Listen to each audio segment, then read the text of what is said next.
The Book of Job. Job Chapter 1. In the land of Uz there lived a man whose name was Job. This man was blameless and upright. He feared God and shunned evil.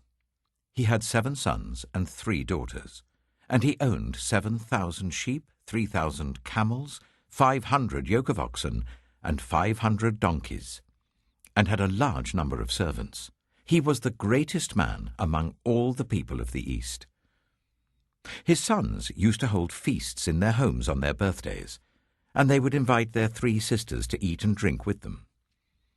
When a period of feasting had run its course, Job would make arrangements for them to be purified. Early in the morning he would sacrifice a burnt offering for each of them, thinking, "Perhaps my children have sinned and cursed God in their hearts." This was Job's regular custom. One day the angels came to present themselves before the Lord, and Satan also came with them. The Lord said to Satan, "Where have you come from?" Satan answered the Lord, "From roaming throughout the earth, going to and fro on it." Then the Lord said to Satan, "Have you considered my servant Job? There is no one on earth like him. He is blameless and upright, a man who fears God and shuns evil." "Does Job fear God for nothing?" Satan replied. "Have you not put a hedge around him and his household and everything he has? You have blessed the work of his hands, so that his flocks and herds are spread throughout the land. But now stretch out your hand and strike everything he has, and he will surely curse you to your face." The Lord said to Satan, "Very well then. Everything he has is in your power. But on the man himself do not lay a finger." Then Satan went out from the presence of the Lord. One day, when Job's sons and daughters were feasting and drinking wine at the eldest brother's house, a messenger came to Job and said, "The oxen were ploughing and the donkeys were grazing nearby, and the Sabeans attacked and made off with them. They put the servants to the sword, and I am the only one who has escaped to tell you." While he was still speaking, another messenger came and said, "The fire of God fell from the heavens and burned up the sheep and the servants, and I am the only one who has escaped to tell you." While he was still speaking, another messenger came and said, "The Chaldeans formed 3 raiding parties and swept down on your camels and made off with them. They put the servants to the sword, and I am the only one who has escaped to tell you." While he was still speaking, yet another messenger came and said, "Your sons and daughters were feasting and drinking wine at the eldest brother's house, when suddenly a mighty wind swept in from the desert and struck the 4 corners of the house. It collapsed on them, and they are dead. And I am the only one who has escaped to tell you." At this, Job got up and tore his robe and shaved his head. Then he fell to the ground in worship and said, "Naked I came from my mother's womb, and naked I shall depart. The Lord gave, and the Lord has taken away. May the name of the Lord be praised." In all this, Job did not sin by charging God with wrongdoing.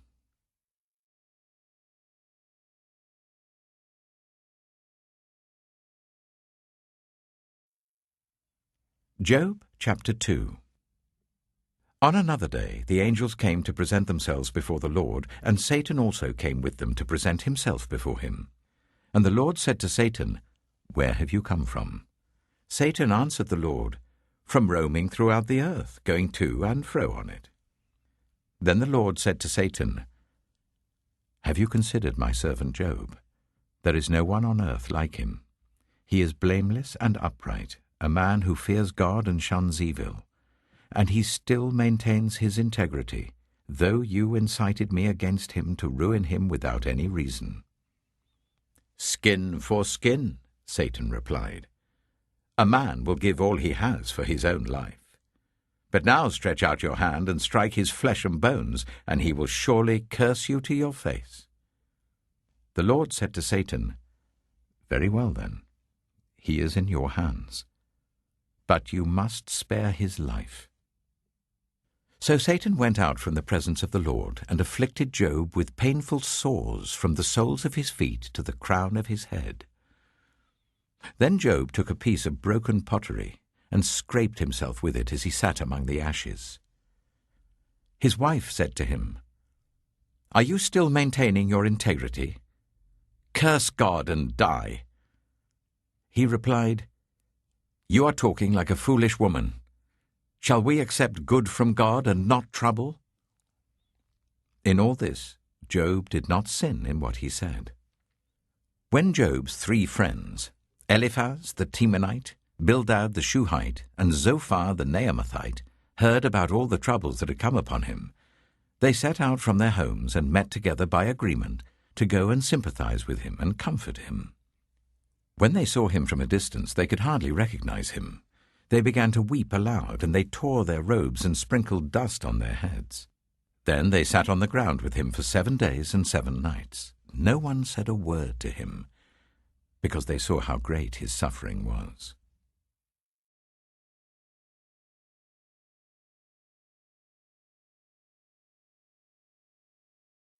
Job chapter 3.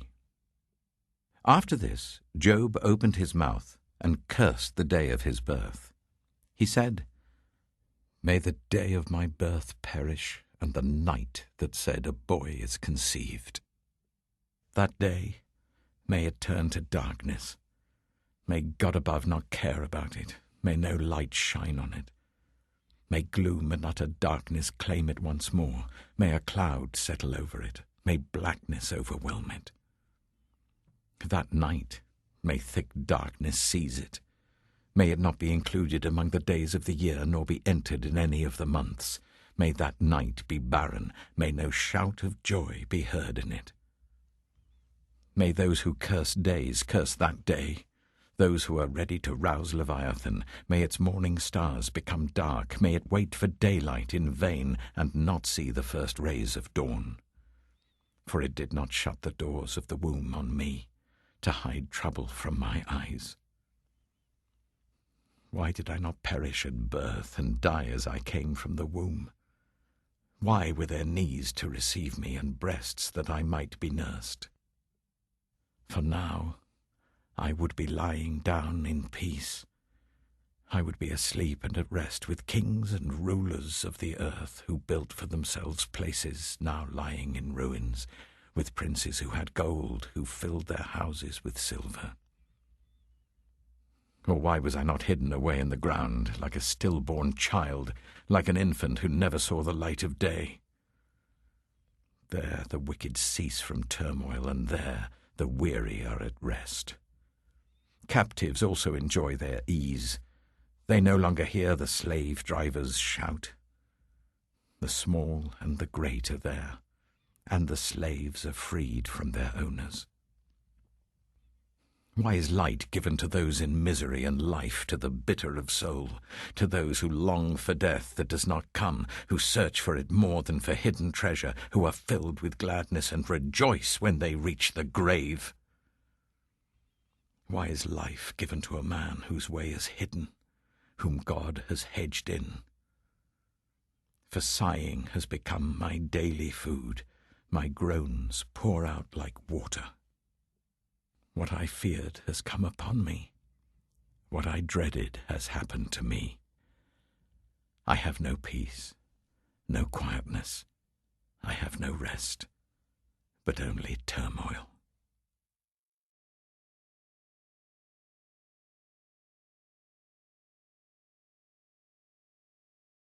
Job chapter 4. Then Eliphaz the Temanite replied, "If someone ventures a word with you, will you be impatient? But who can keep from speaking? Think how you have instructed many, how you have strengthened feeble hands. Your words have supported those who stumbled, you have strengthened faltering knees. But now trouble comes to you, and you are discouraged. It strikes you, and you are dismayed. Should not your piety be your confidence, and your blameless ways your hope? Consider now, who being innocent has ever perished? Where were the upright ever destroyed? As I have observed, those who plough evil and those who sow trouble reap it. At the breath of God they perish. At the blast of his anger they are no more. The lions may roar and growl, yet the teeth of the great lions are broken. The lion perishes for lack of prey, and the cubs of the lioness are scattered. A word was secretly brought to me. My ears caught a whisper of it. Amid disquieting dreams in the night, when deep sleep falls on people, fear and trembling seized me and made all my bones shake. A spirit glided past my face, and the hair on my body stood on end. It stopped, but I could not tell what it was. A form stood before my eyes, and I heard a hushed voice. "Can a mortal be more righteous than God? Can even a strong man be more pure than his Maker?" If God places no trust in his servants, if he charges his angels with error, how much more those who live in houses of clay, whose foundations are in the dust, who are crushed more readily than a moth. Between dawn and dusk they are broken to pieces. Unnoticed they perish forever. Are not the cords of their tent pulled up, so that they die without wisdom?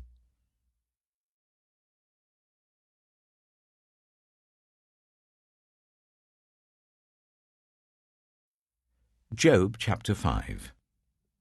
Call if you will, but who will answer you? To which of the holy ones will you turn? Resentment kills a fool, and envy slays the simple. I myself have seen a fool taking root, but suddenly his house was cursed. His children are far from safety, crushed in court without a defender. The hungry consume his harvest, taking it even from among thorns, and the thirsty pant after his wealth. For hardship does not spring from the soil, nor does trouble sprout from the ground. Yet man is born to trouble, as surely as sparks fly upwards. But if I were you, I would appeal to God. I would lay my cause before him. He performs wonders that cannot be fathomed, miracles that cannot be counted.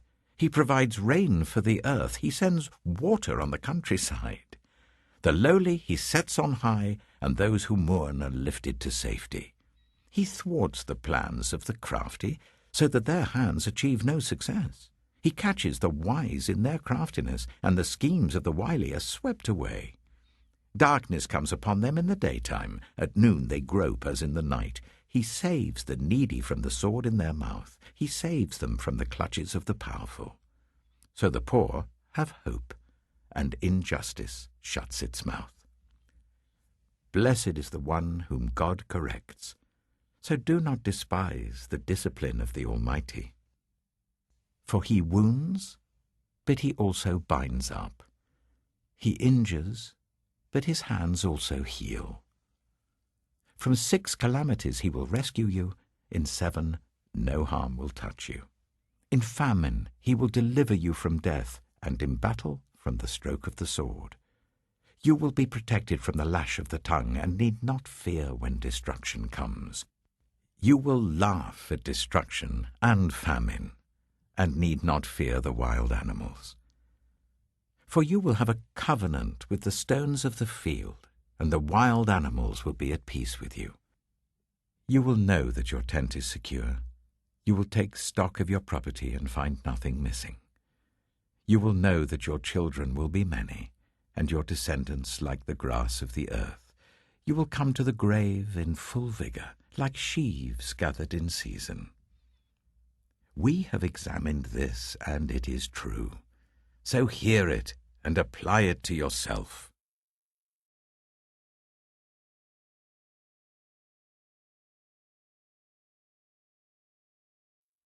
Job chapter 6. Then Job replied, "If only my anguish could be weighed, and all my misery be placed on the scales. It would surely outweigh the sand of the seas. No wonder my words have been impetuous. The arrows of the Almighty are in me, my spirit drinks in their poison. God's terrors are marshalled against me. Does a wild donkey bray when it has grass, or an ox bellow when it has fodder? Is tasteless food eaten without salt, or is there flavour in the sap of the mallow? I refuse to touch it. Such food makes me ill.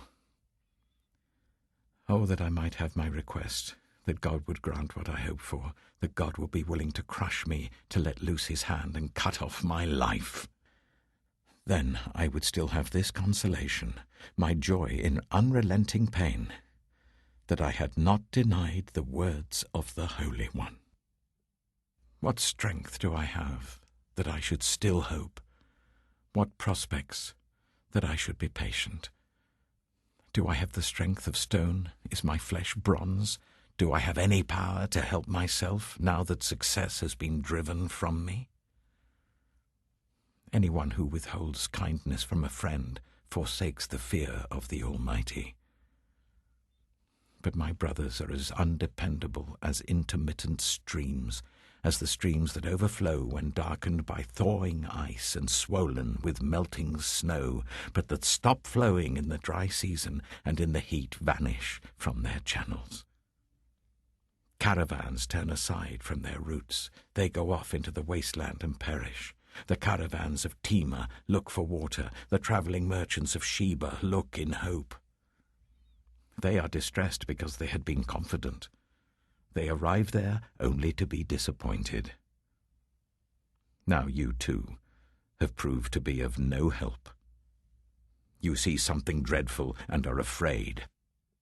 Have I ever said, "Give something on my behalf, pay a ransom for me from your wealth, deliver me from the hand of the enemy, rescue me from the clutches of the ruthless"?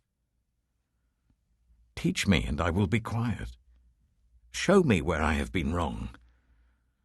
How painful are honest words. But what do your arguments prove? Do you mean to correct what I say and treat my desperate words as wind? You would even cast lots for the fatherless and barter away your friend. But now be so kind as to look at me. Would I lie to your face? Relent, do not be unjust. Reconsider, for my integrity is at stake. Is there any wickedness on my lips? Can my mouth not discern malice?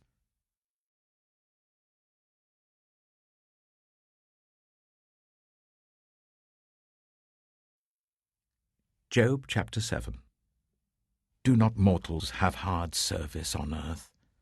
Are not their days like those of hired labourers? Like a slave longing for the evening shadows, or a hired labourer waiting to be paid, so I have been allotted months of futility, and nights of misery have been assigned to me.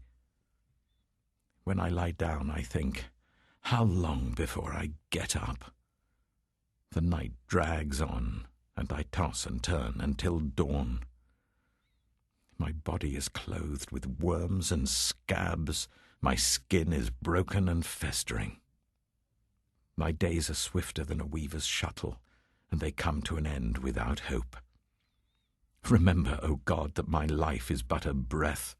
My eyes will never see happiness again. The eye that now sees me will see me no longer. You will look for me, but I will be no more. As a cloud vanishes and is gone, so one who goes down to the grave does not return. He will never come to his house again. His place will know him no more. Therefore I will not keep silent. I will speak out in the anguish of my spirit. I will complain in the bitterness of my soul. Am I the sea, or the monster of the deep, that you put me under guard? When I think my bed will comfort me, and my couch will ease my complaint, even then you frighten me with dreams and terrify me with visions, so that I prefer strangling and death rather than this body of mine. I despise my life. I would not live forever. Let me alone. My days have no meaning. What is mankind that you make so much of them, that you give them so much attention, that you examine them every morning and test them every moment? Will you never look away from me, or let me alone even for an instant? If I have sinned, what have I done to you? You who see everything we do. Why have you made me your target? Have I become a burden to you? Why do you not pardon my offences and forgive my sins? For I shall soon lie down in the dust. You will search for me, but I shall be no more.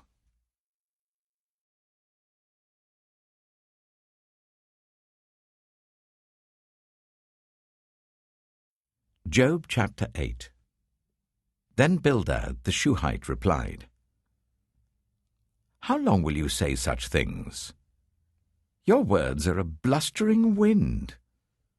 Does God pervert justice? Does the Almighty pervert what is right? When your children sinned against him, he gave them over to the penalty of their sin.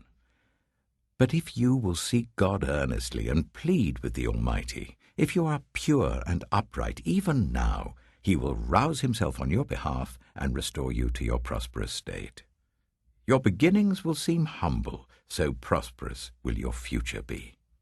Ask the former generations and find out what their ancestors learned. For we were born only yesterday and know nothing, and our days on earth are but a shadow. Will they not instruct you and tell you? Will they not bring forth words from their understanding? Can papyrus grow tall where there is no marsh? Can reeds thrive without water? While still growing and uncut, they wither more quickly than grass. Such is the destiny of all who forget God. So perishes the hope of the godless. What they trust in is fragile. What they rely on is a spider's web. They lean on the web, but it gives way. They cling to it, but it does not hold.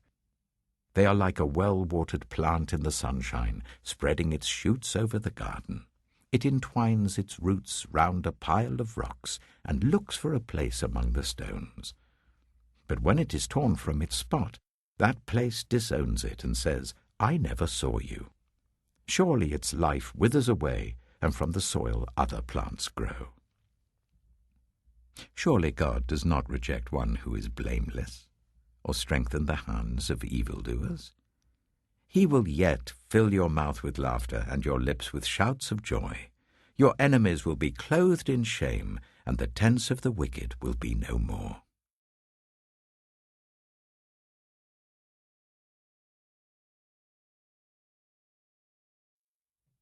Job chapter 9. Then Job replied, Indeed, I know that this is true. But how can mere mortals prove their innocence before God? Though they wished to dispute with him, they could not answer him once in 1,000 times. His wisdom is profound, his power is vast. Who has resisted him and come out unscathed? He moves mountains without their knowing it and overturns them in his anger. He shakes the earth from its place and makes its pillars tremble. He speaks to the sun, and it does not shine. He seals off the light of the stars. He alone stretches out the heavens and treads on the waves of the sea. He is the maker of the Bear and Orion, the Pleiades and the constellations of the south. He performs wonders that cannot be fathomed, miracles that cannot be counted. When he passes me, I cannot see him. When he goes by, I cannot perceive him. If he snatches away, who can stop him? Who can say to him, What are you doing? God does not restrain his anger.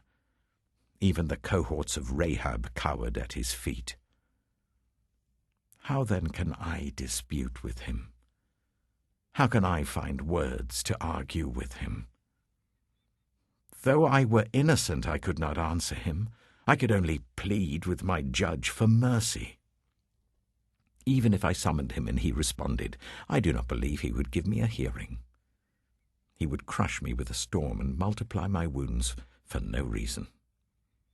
He would not let me catch my breath, but would overwhelm me with misery. If it is a matter of strength, he is mighty. And if it is a matter of justice, who can challenge him? Even if I were innocent, my mouth would condemn me. If I were blameless, it would pronounce me guilty. Although I am blameless, I have no concern for myself. I despise my own life. It is all the same. That is why I say he destroys both the blameless and the wicked.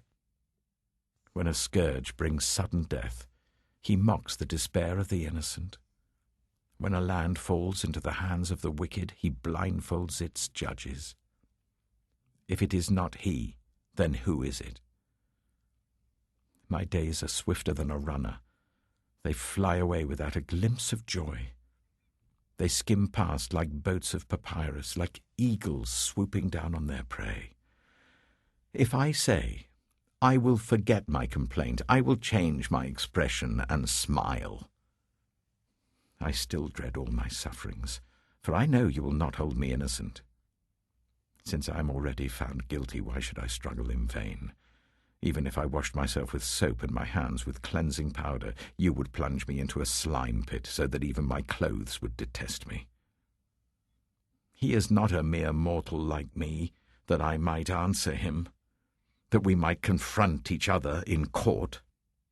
If only there was someone to mediate between us, someone to bring us together, someone to remove God's rod from me, so that his terror would frighten me no more. Then I would speak up without fear of him. But as it now stands with me, I cannot.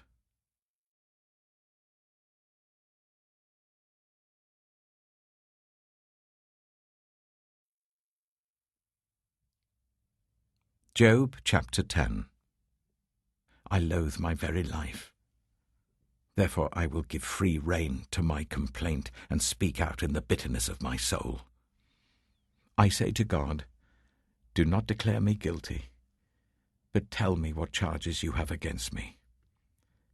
Does it please you to oppress me, to spurn the work of your hands, while you smile on the plans of the wicked? Do you have eyes of flesh? Do you see as a mortal sees? Are your days like those of a mortal, or your years like those of a strong man, that you must search out my faults and probe after my sin? Though you know that I am not guilty, and that no one can rescue me from your hand. Your hands shaped me and made me. Will you now turn and destroy me? Remember that you molded me like clay. Will you now turn me to dust again? Did you not pour me out like milk and curdle me like cheese, clothe me with skin and flesh, and knit me together with bones and sinews? You gave me life and showed me kindness, and in your providence watched over my spirit. But this is what you concealed in your heart, and I know that this was in your mind. If I sinned, you would be watching me, and would not let my offense go unpunished. If I am guilty, woe to me. Even if I am innocent, I cannot lift up my head, for I am full of shame and drowned in my affliction. If I hold my head high, you stalk me like a lion, and again display your awesome power against me. You bring new witnesses against me, and increase your anger towards me. Your forces come against me, wave upon wave. Why then did you bring me out of the womb? I wish I had died before any eye saw me. If only I had never come into being, or had been carried straight from the womb to the grave. Are not my few days almost over? Turn away from me so that I can have a moment's joy before I go to the place of no return, to the land of gloom and utter darkness, to the land of deepest night, of utter darkness and disorder, where even the light is like darkness.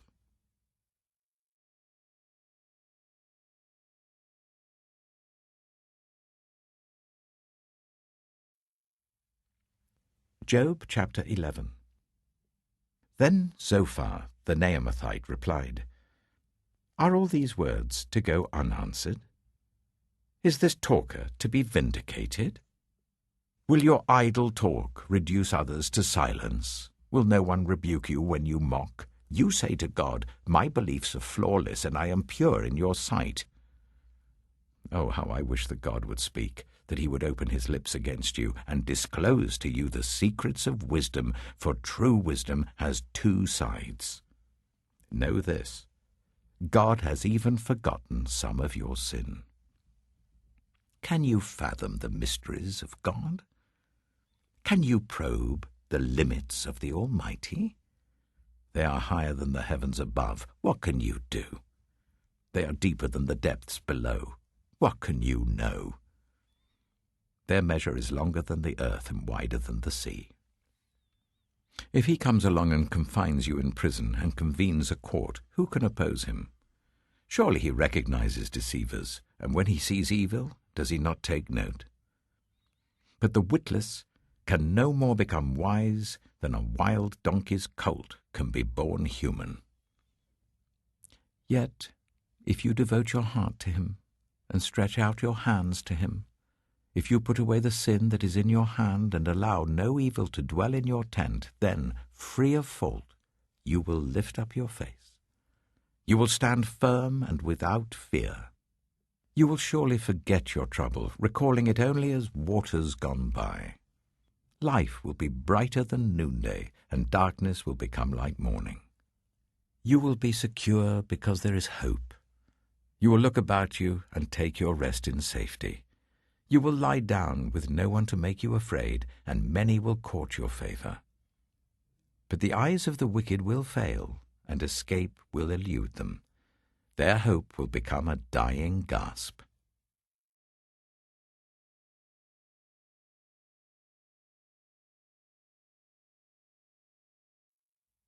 Job chapter 12.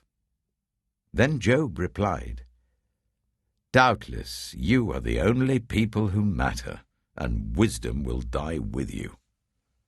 But I have a mind as well as you. I'm not inferior to you.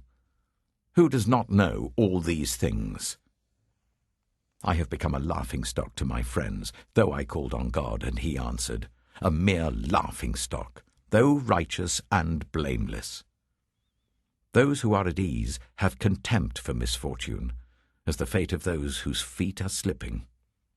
The tents of marauders are undisturbed, and those who provoke God are secure, those whom God has in his hand. But ask the animals, and they will teach you, or the birds in the sky, and they will tell you. Or speak to the earth, and it will teach you, or let the fish in the sea inform you. Which of all these does not know that the hand of the Lord has done this? In his hand is the life of every creature and the breath of all mankind. Does not the ear test words as the tongue tastes food? Is not wisdom found among the aged? Does not long life bring understanding? To God belong wisdom and power. Counsel and understanding are his. What he tears down cannot be rebuilt. Those he imprisons cannot be released. If he holds back the waters, there is drought. If he lets them loose, they devastate the land. To him belongs strength and insight. Both deceived and deceiver are his. He leads rulers away, stripped, and makes fools of judges. He takes off the shackles put on by kings and ties a loincloth around their waist. He leads priests away, stripped, and overthrows officials long established. He silences the lips of trusted advisers and takes away the discernment of elders. He pours contempt on nobles and disarms the mighty. He reveals the deep things of darkness and brings utter darkness into the light. He makes nations great and destroys them. He enlarges nations and disperses them. He deprives the leaders of the earth of their reason. He makes them wander in a trackless waste. They grope in darkness with no light. He makes them stagger like drunkards.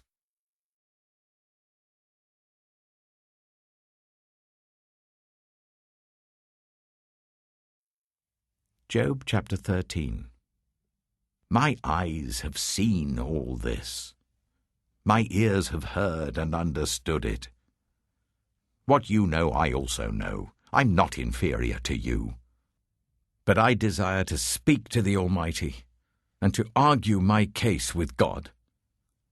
You, however, smear me with lies. You are worthless physicians, all of you. If only you would be altogether silent. For you, that would be wisdom. Hear now my argument. Listen to the pleas of my lips. Will you speak wickedly on God's behalf? Will you speak deceitfully for him? Will you show him partiality? Will you argue the case for God? Would it turn out well if he examined you? Could you deceive him as you might deceive a mortal? He would surely call you to account if you secretly showed partiality. Would not his splendor terrify you? Would not the dread of him fall on you? Your maxims are proverbs of ashes. Your defenses are defenses of clay. Keep silent and let me speak. Then let come to me what may. Why do I put myself in jeopardy and take my life in my hands? Though he slay me, yet will I hope in him.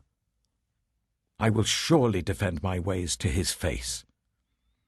Indeed, this will turn out for my deliverance, for no godless person would dare come before him. Listen carefully to what I say. Let my words ring in your ears. Now that I have prepared my case, I know I will be vindicated. Can anyone bring charges against me? If so, I will be silent and die. Only grant me these two things, God, and then I will not hide from you. Withdraw your hand far from me, and stop frightening me with your terrors. Then summon me, and I will answer, or let me speak, and you reply to me. How many wrongs and sins have I committed? Show me my offense and my sin. Why do you hide your face and consider me your enemy?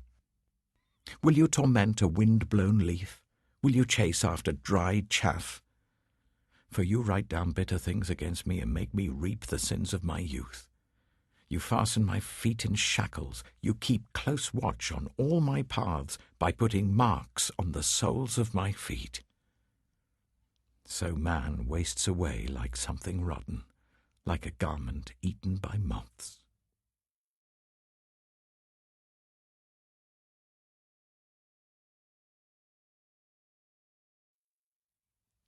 Job chapter 14.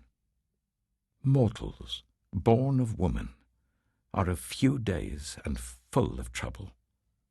They spring up like flowers and wither away, like fleeting shadows. They do not endure. Do you fix your eye on them? Will you bring them before you for judgment? Who can bring what is pure from the impure? No one. A person's days are determined. You have decreed the number of his months and have set limits he cannot exceed. So look away from him and let him alone, till he has put in his time like a hired laborer.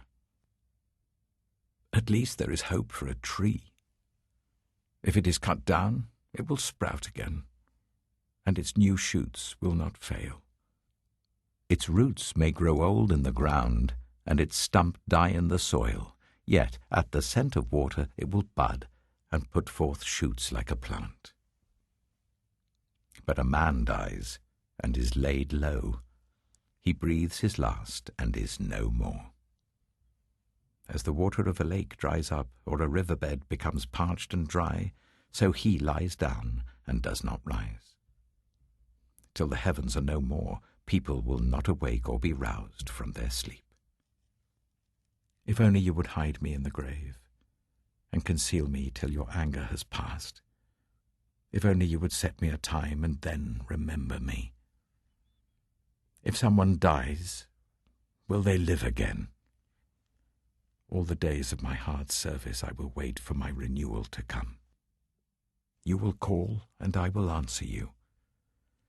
You will long for the creature your hands have made.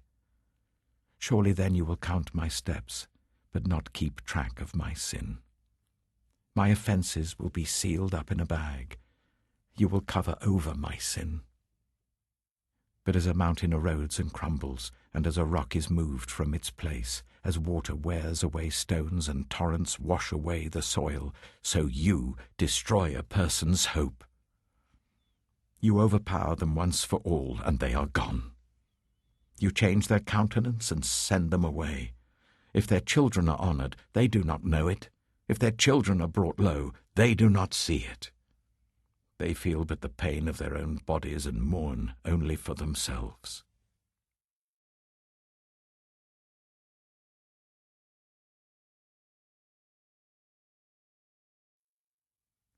Job chapter 15. Then Eliphaz the Temanite replied, Would a wise person answer with empty notions, or fill their belly with the hot east wind? Would they argue with useless words, with speeches that have no value? But you even undermine piety and hinder devotion to God. Your sin prompts your mouth. You adopt the tongue of the crafty. Your own mouth condemns you, not mine. Your own lips testify against you. Are you the first man ever born? Were you brought forth before the hills? Do you listen in on God's counsel? Do you have a monopoly on wisdom? What do you know that we do not know? What insights do you have that we do not have? The grey-haired and the aged are on our side, men even older than your father. Are God's consolations not enough for you, words spoken gently to you? Why has your heart carried you away, and why do your eyes flash, so that you vent your rage against God and pour out such words from your mouth? What are mortals, that they could be pure? Or those born of woman, that they could be righteous? If God places no trust in his holy ones, if even the heavens are not pure in his eyes, how much less mortals, who are vile and corrupt, who drink up evil like water? Listen to me, and I will explain to you. Let me tell you what I have seen, what the wise have declared, hiding nothing received from their ancestors, to whom alone the land was given when no foreigners moved among them. All his days the wicked man suffers torment, the ruthless man, through all the years stored up for him. Terrifying sounds fill his ears. When all seems well, marauders attack him. He despairs of escaping the realm of darkness. He is marked for the sword. He wanders about for food like a vulture. He knows the day of darkness is at hand. Distress and anguish fill him with terror. Troubles overwhelm him, like a king poised to attack, because he shakes his fist at God and vaunts himself against the Almighty, defiantly charging against him with a thick, strong shield. Though his face is covered with fat, and his waist bulges with flesh, he will inhabit ruined towns and houses where no one lives, houses crumbling to rubble. He will no longer be rich, and his wealth will not endure, nor will his possessions spread over the land. He will not escape the darkness. A flame will wither his shoots, and the breath of God's mouth will carry him away. Let him not deceive himself by trusting what is worthless, for he will get nothing in return. Before his time he will wither, and his branches will not flourish. He will be like a vine stripped of its unripe grapes, like an olive tree shedding its blossoms. For the company of the godless will be barren, and fire will consume the tents of those who love bribes. They conceive trouble and give birth to evil. Their womb fashions deceit.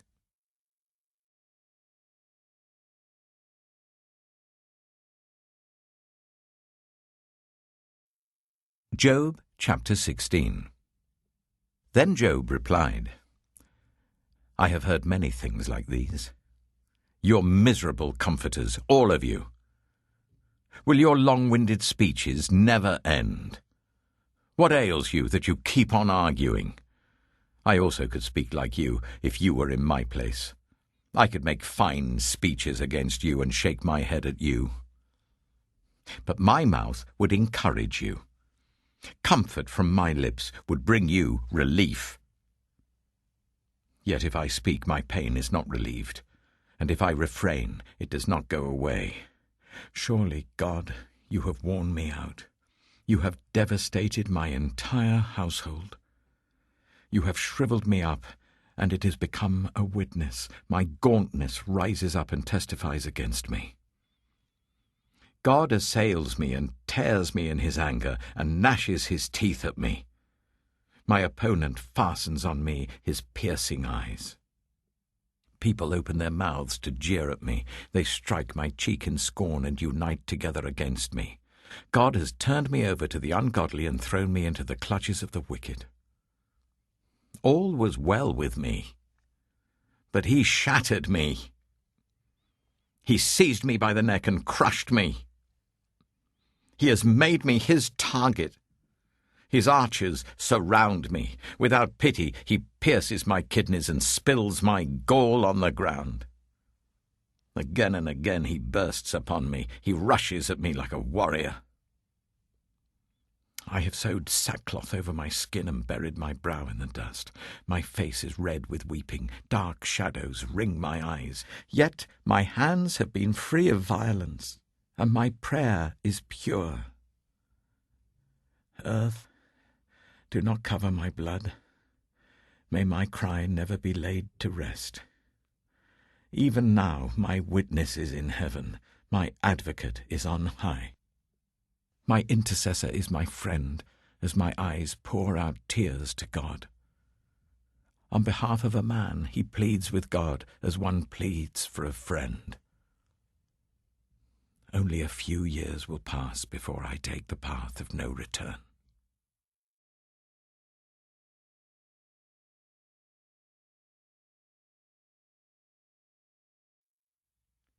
Job chapter 17.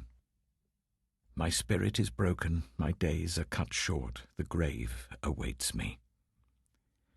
Surely mockers surround me. My eyes must dwell on their hostility. Give me, O God, the pledge you demand. Who else will put up security for me? You have closed their minds to understanding, therefore you will not let them triumph. If anyone denounces their friends for reward, the eyes of their children will fail. God has made me a byword to everyone, a man in whose face people spit.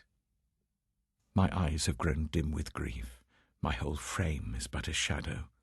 The upright are appalled at this. The innocent are aroused against the ungodly. Nevertheless, the righteous will hold to their ways, and those with clean hands will grow stronger. But come on, all of you. Try again. I will not find a wise man among you. My days have passed, my plans are shattered. Yet the desires of my heart turn night into day. In the face of the darkness, light is near. If the only home I hope for is the grave, if I spread out my bed in the realm of darkness, if I say to corruption, you are my father, and to the worm, my mother, or my sister, where then is my hope? Who can see any hope for me? Will it go down to the gates of death? Will we descend together into the dust?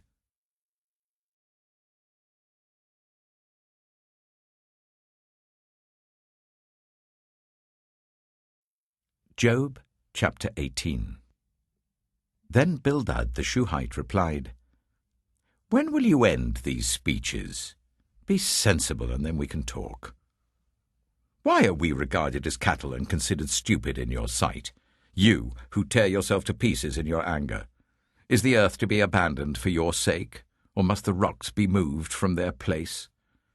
The lamp of a wicked man is snuffed out, the flame of his fire stops burning. The light in his tent becomes dark, the lamp beside him goes out. The vigour of his step is weakened, his own schemes throw him down. His feet thrust him into a net. He wanders into its mesh. A trap seizes him by the heel, a snare holds him fast.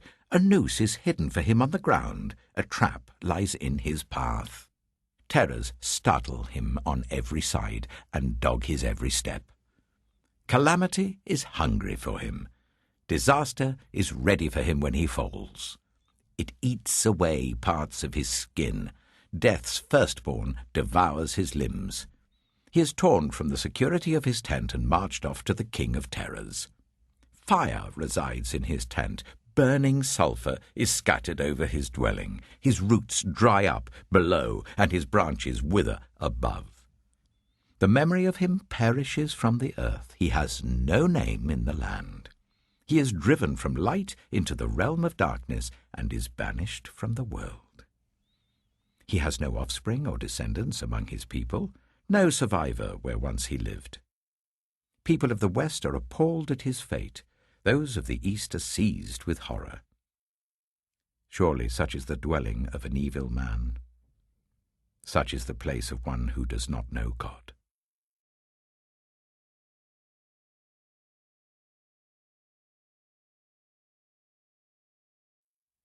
Job chapter 19. Then Job replied, "How long will you torment me and crush me with words? 10 times now you have reproached me. Shamelessly you attack me. If it is true that I have gone astray, my error remains my concern alone. If indeed you would exalt yourselves above me and use my humiliation against me, then know that God has wronged me and drawn his net around me.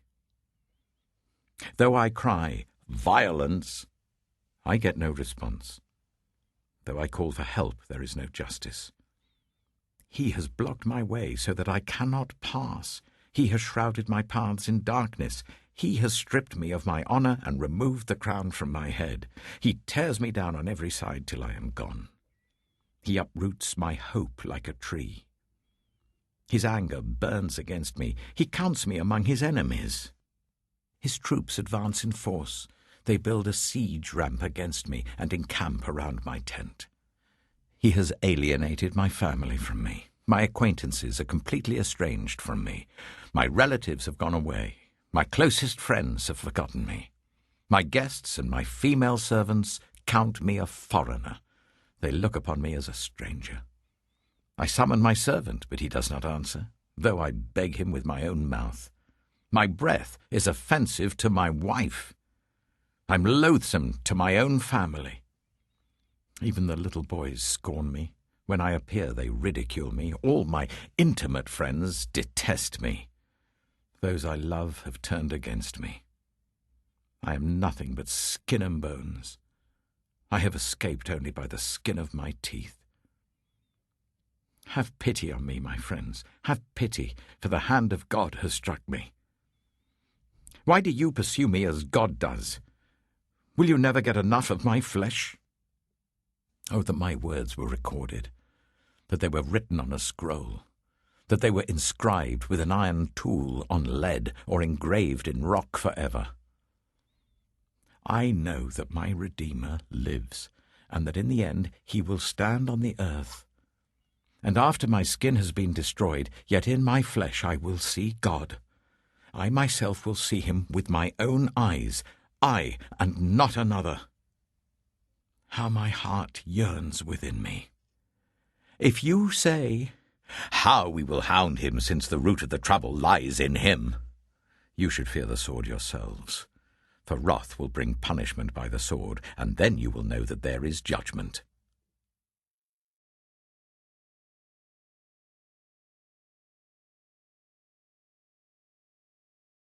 Job chapter 20. Then Zophar the Naamathite replied, "My troubled thoughts prompt me to answer because I am greatly disturbed. I hear a rebuke that dishonors me, and my understanding inspires me to reply. Surely you know how it has been from old, ever since mankind was placed on the earth, that the mirth of the wicked is brief, the joy of the godless lasts but a moment. Though the pride of the godless person reaches to the heavens and his head touches the clouds, he will perish forever, like his own dung. Those who have seen him will say, 'Where is he?' Like a dream he flies away, no more to be found, banished like a vision of the night. The eye that saw him will not see him again. His place will look on him no more. His children must make amends to the poor. His own hands must give back his wealth. The youthful vigor that fills his bones will lie with him in the dust.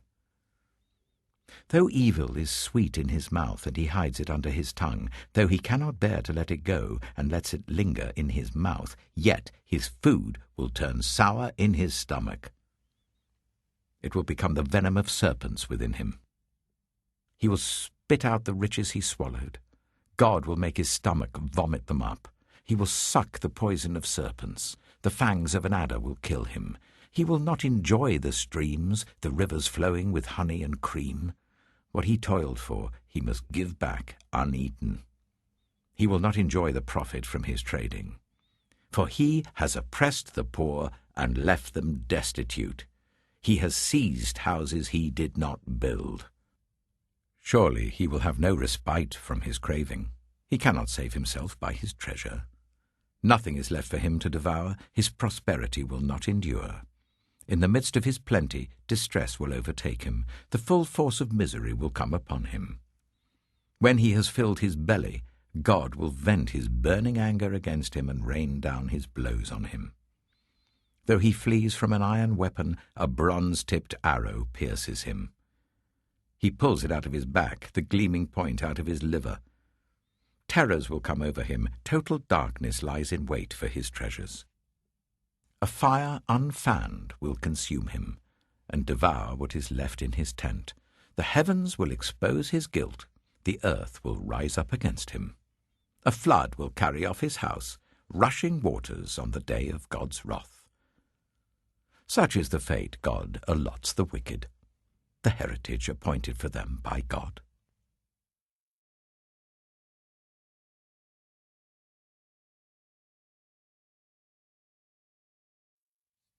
Job chapter 21. Then Job replied, "Listen carefully to my words. Let this be the consolation you give me. Bear with me while I speak, and after I have spoken, mock on. Is my complaint directed to a human being? Why should I not be impatient? Look at me, and be appalled. Clap your hand over your mouth.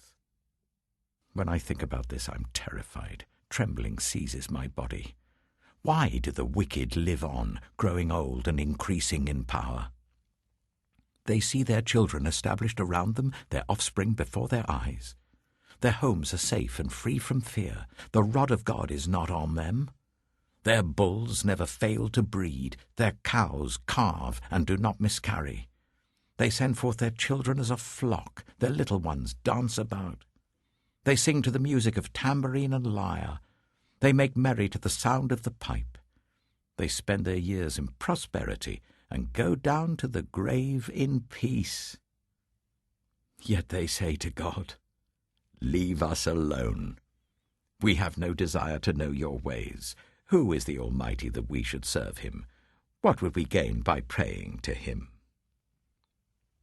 But their prosperity is not in their own hands. So I stand aloof from the plans of the wicked. Yet how often is the lamp of the wicked snuffed out? How often does calamity come upon them, the fate God allots in his anger? How often are they like straw before the wind, like chaff swept away by a gale? It is said, 'God stores up the punishment of the wicked for their children.' Let him repay the wicked, so that they themselves will experience it. Let their own eyes see their destruction. Let them drink the cup of the wrath of the Almighty. For what do they care about the families they leave behind when their allotted months come to an end? Can anyone teach knowledge to God, since he judges even the highest? One person dies in full vigor, completely secure and at ease, well nourished in body, bones rich with marrow. Another dies in bitterness of soul, never having enjoyed anything good. And side by side they lie in the dust, and worms cover them both. I know full well what you're thinking, the schemes by which you would wrong me. You say, 'Where now is the house of the great, the tents where the wicked lived?' Have you never questioned those who travel? Have you paid no regard to their accounts? That the wicked are spared from the day of calamity, that they are delivered from the day of wrath? Who denounces their conduct to their face? Who repays them for what they have done? They are carried to the grave, and watch is kept over their tombs. The soil in the valley is sweet to them. Everyone follows after them, and a countless throng goes before them. So how can you console me with your nonsense? Nothing is left of your answers but falsehood.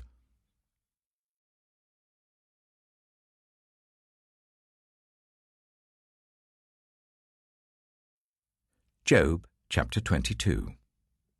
Then Eliphaz the Temanite replied, Can a man be of benefit to God? Can even a wise person benefit him? What pleasure would it give the Almighty if you were righteous? What would he gain if your ways were blameless?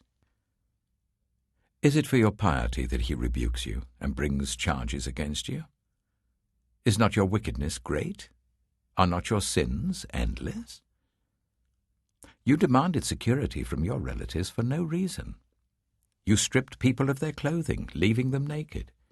You gave no water to the weary, and you withheld food from the hungry, though you were a powerful man owning land, an honored man living on it. And you sent widows away empty-handed and broke the strength of the fatherless. That is why snares are all around you, why sudden peril terrifies you, why it is so dark that you cannot see, and why a flood of water covers you. Is not God in the heights of heaven? And see how lofty are the highest stars. Yet you say, What does God know? Does he judge through such darkness? Thick clouds veil him, so he does not see us as he goes about in the vaulted heavens. Will you keep to the old path that the wicked have trod? They were carried off before their time, their foundations washed away by a flood. They said to God, Leave us alone. What can the Almighty do to us? Yet it was he who filled their houses with good things. So I stand aloof from the plans of the wicked. The righteous see their ruin and rejoice. The innocent mock them, saying, Surely our foes are destroyed, and fire devours their wealth. Submit to God, and be at peace with him. In this way prosperity will come to you. Accept instruction from his mouth, and lay up his words in your heart. If you return to the Almighty, you will be restored. If you remove wickedness far from your tent, and assign your nuggets to the dust, your gold of Ophir to the rocks in the ravines, then the Almighty will be your gold, the choicest silver for you. Surely then you will find delight in the Almighty, and will lift up your face to God. You will pray to him, and he will hear you, and you will fulfill your vows. What you decide on will be done, and light will shine on your ways. When people are brought low, and you say, Lift them up, then he will save the downcast. He will deliver even one who is not innocent, who will be delivered through the cleanness of your hands.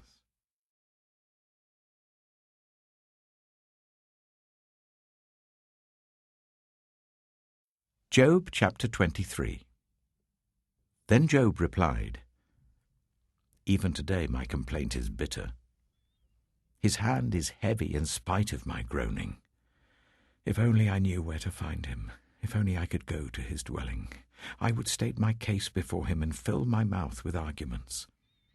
I would find out what he would answer me and consider what he would say to me. Would he vigorously oppose me with great power? No. He would not press charges against me. There the upright can establish their innocence before him, and there I would be delivered forever from my judge. But if I go to the east, he is not there. If I go to the west, I do not find him. When he is at work in the north, I do not see him. When he turns to the south, I catch no glimpse of him. But he knows the way that I take. When he has tested me, I shall come forth as gold. My feet have closely followed his steps. I have kept to his way without turning aside.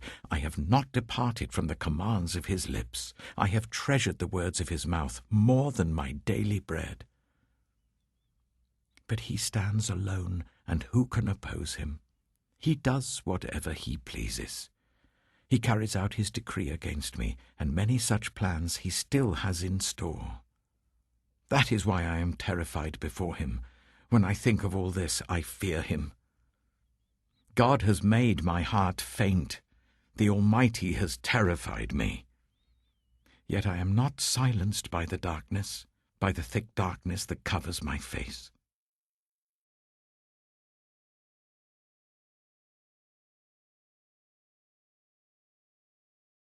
Job chapter 24. Why does the Almighty not set times for judgment? Why must those who know him look in vain for such days? There are those who move boundary stones. They pasture flocks they have stolen. They drive away the orphan's donkey and take the widow's ox in pledge. They thrust the needy from the path and force all the poor of the land into hiding. Like wild donkeys in the desert, the poor go about their labor of foraging food. The wasteland provides food for their children. They gather fodder in the fields and glean in the vineyards of the wicked. Lacking clothes, they spend the night naked. They have nothing to cover themselves in the cold. They are drenched by mountain rains and hug the rocks for lack of shelter. The fatherless child is snatched from the breast. The infant of the poor is seized for a debt. Lacking clothes, they go about naked. They carry the sheaves, but still go hungry. They crush olives among the terraces. They tread the wine presses, yet suffer thirst. The groans of the dying rise from the city, and the souls of the wounded cry out for help. But God charges no one with wrongdoing. There are those who rebel against the light, who do not know its ways or stay in its paths. When daylight is gone, the murderer rises up, kills the poor and needy, and in the night steals forth like a thief. The eye of the adulterer watches for dusk. He thinks, no eye will see me, and he keeps his face concealed. In the dark, thieves break into houses, but by day they shut themselves in. They want nothing to do with the light. For all of them, midnight is their morning. They make friends with the terrors of darkness. Yet they are foam on the surface of the water. Their portion of the land is cursed, so that no one goes to the vineyards. As heat and drought snatch away the melted snow, so the grave snatches away those who have sinned. The womb forgets them, the worm feasts on them. The wicked are no longer remembered, but are broken like a tree. They prey on the barren and childless woman, and to the widow they show no kindness. But God drags away the mighty by his power. Though they become established, they have no assurance of life. He may let them rest in a feeling of security, but his eyes are on their ways. For a little while they are exalted, and then they are gone. They are brought low and gathered up like all others. They are cut off like ears of corn. If this is not so, who can prove me false and reduce my words to nothing?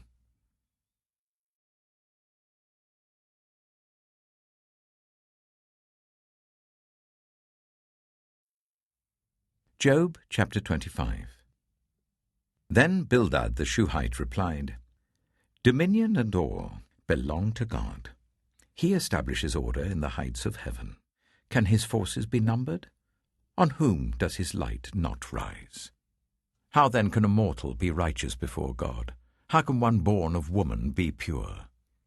If even the moon is not bright, and the stars are not pure in his eyes, how much less a mortal, who is but a maggot, a human being, who is only a worm.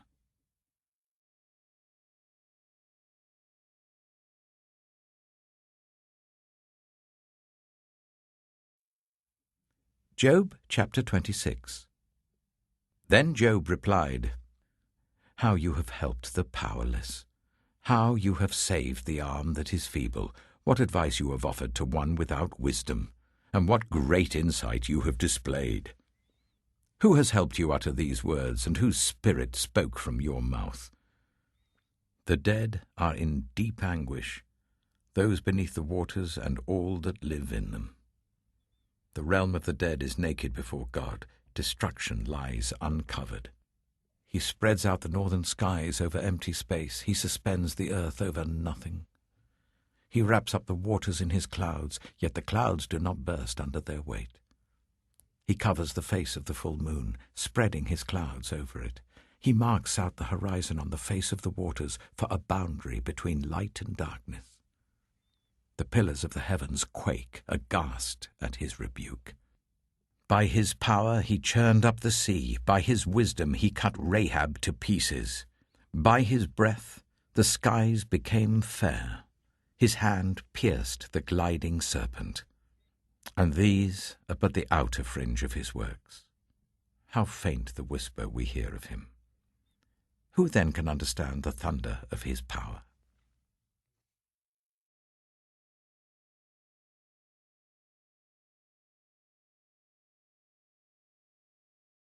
Job chapter 27. And Job continued his discourse. As surely as God lives, who has denied me justice, the Almighty who has made my life bitter. As long as I have life within me, the breath of God in my nostrils, my lips will not say anything wicked, and my tongue will not utter lies. I will never admit you are in the right. Till I die, I will not deny my integrity. I will maintain my innocence and never let go of it. My conscience will not reproach me as long as I live. May my enemy be like the wicked, my adversary like the unjust. For what hope have the godless when they are cut off, when God takes away their life? Does God listen to their cry when distress comes upon them? Will they find delight in the Almighty? Will they call on God at all times? I will teach you about the power of God. The ways of the Almighty I will not conceal. You have all seen this yourselves. Why then this meaningless talk? Here is the fate God allots to the wicked, the heritage a ruthless man receives from the Almighty. However many his children, their fate is the sword. His offspring will never have enough to eat. The plague will bury those who survive him, and their widows will not weep for them. Though he heaps up silver like dust, and clothes like piles of clay, what he lays up the righteous will wear, and the innocent will divide his silver. The house he builds is like a moth's cocoon, like a hut made by a watchman. He lies down wealthy, but will do so no more. When he opens his eyes, all is gone. Terrors overtake him like a flood. A tempest snatches him away in the night. The east wind carries him off, and he is gone. It sweeps him out of his place. It hurls itself against him without mercy as he flees headlong from its power. It claps its hands in derision and hisses him out of his place.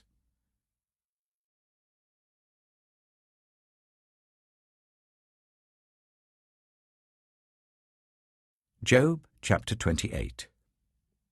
There is a mine for silver, and a place where gold is refined. Iron is taken from the earth, and copper is smelted from ore. Mortals put an end to the darkness. They search out the farthest recesses for ore in the blackest darkness. Far from human dwellings they cut a shaft in places untouched by human feet. Far from other people they dangle and sway. The earth from which food comes is transformed below as by fire. Lapis lazuli comes from its rocks, and its dust contains nuggets of gold. No bird of prey knows that hidden path. No falcon's eye has seen it. Proud beasts do not set foot on it, and no lion prowls there. People assault the flinty rock with their hands and lay bare the roots of the mountains. They tunnel through the rock. Their eyes see all its treasures. They search the sources of the rivers and bring hidden things to light.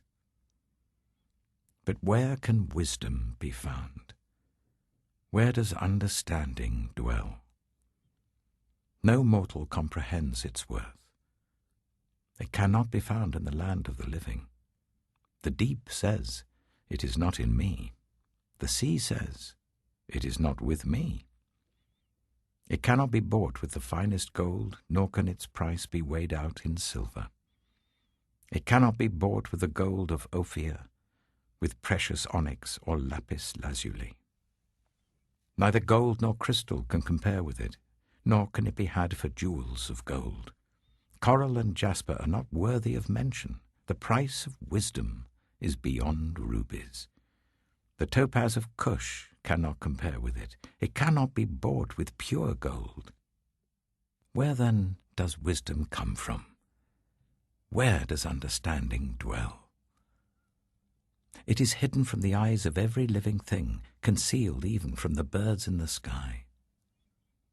Destruction and death say, only a rumor of it has reached our ears. God understands the way to it, and he alone knows where it dwells. For he views the ends of the earth and sees everything under the heavens. When he established the force of the wind and measured out the waters, when he made a decree for the rain and a path for the thunderstorm, then he looked at wisdom and appraised it. He confirmed it and tested it. And he said to the human race, the fear of the Lord, that is wisdom, and to shun evil is understanding.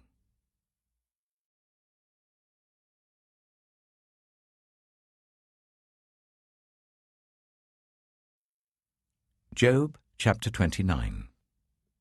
Job continued his discourse. How I long for the months gone by, for the days when God watched over me, when his lamp shone on my head and by his light I walked through darkness. Oh, for the days when I was in my prime, when God's intimate friendship blessed my house, when the Almighty was still with me and my children were around me, when my path was drenched with cream and the rock poured out for me streams of olive oil. When I went to the gate of the city and took my seat in the public square, the young men saw me and stepped aside, and the old men rose to their feet. The chief men refrained from speaking and covered their mouths with their hands. The voices of the nobles were hushed, and their tongues stuck to the roof of their mouths. Whoever heard me spoke well of me, and those who saw me commended me, because I rescued the poor who cried for help, and the fatherless who had none to assist them. The one who was dying blessed me. I made the widow's heart sing. I put on righteousness as my clothing, justice was my robe and my turban. I was eyes to the blind and feet to the lame. I was a father to the needy. I took up the case of the stranger. I broke the fangs of the wicked and snatched the victims from their teeth. I thought, I shall die in my own house, my days as numerous as the grains of sand. My roots will reach to the water, and the dew will lie all night on my branches. My glory will not fade. The bow will be ever new in my hand. People listened to me expectantly, waiting in silence for my counsel. After I had spoken, they spoke no more. My words fell gently on their ears. They waited for me as for showers, and drank in my words as the spring rain. When I smiled at them, they scarcely believed it. The light of my faith was precious to them. I chose the way for them and sat as their chief. I dwelt as a king among his troops. I was like one who comforts mourners.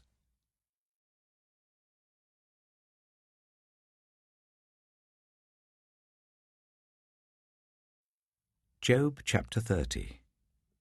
But now they mock me, men younger than I, whose fathers I would have disdained to put with my sheepdogs. Of what use was the strength of their hands to me, since their vigour had gone from them? Haggard from want and hunger, they roamed the parched land in desolate wastelands at night. In the brush they gathered salt herbs, and their food was the root of the broom bush. They were banished from human society, shouted at as if they were thieves. They were forced to live in the dry stream beds, among the rocks and in holes in the ground. They brayed among the bushes and huddled in the undergrowth. A base and nameless brood, they were driven out of the land.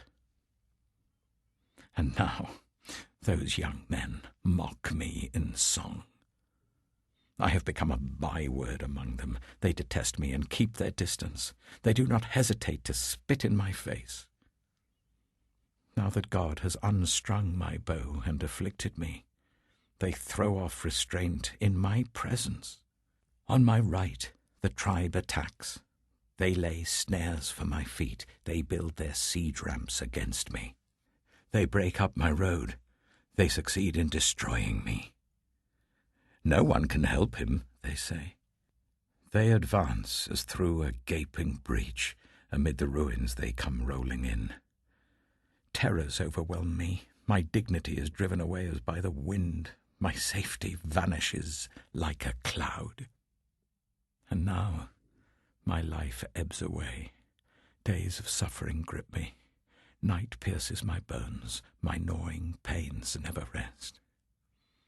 In his great power, God becomes like clothing to me. He binds me like the neck of my garment. He throws me into the mud, and I am reduced to dust and ashes. I cry out to you, God, but you do not answer. I stand up, but you merely look at me. You turn on me ruthlessly. With the might of your hand you attack me. You snatch me up and drive me before the wind. You toss me about in the storm. I know you will bring me down to death, to the place appointed for all the living. Surely no one lays a hand on a broken man when he cries for help in his distress. Have I not wept for those in trouble? Has not my soul grieved for the poor? Yet when I hoped for good, evil came. When I looked for light, then came darkness. The churning inside me never stops. Days of suffering confront me. I go about blackened, but not by the sun. I stand up in the assembly and cry for help. I have become a brother of jackals, a companion of owls. My skin grows black and peels. My body burns with fever. My lyre is tuned to mourning, and my pipe to the sound of wailing.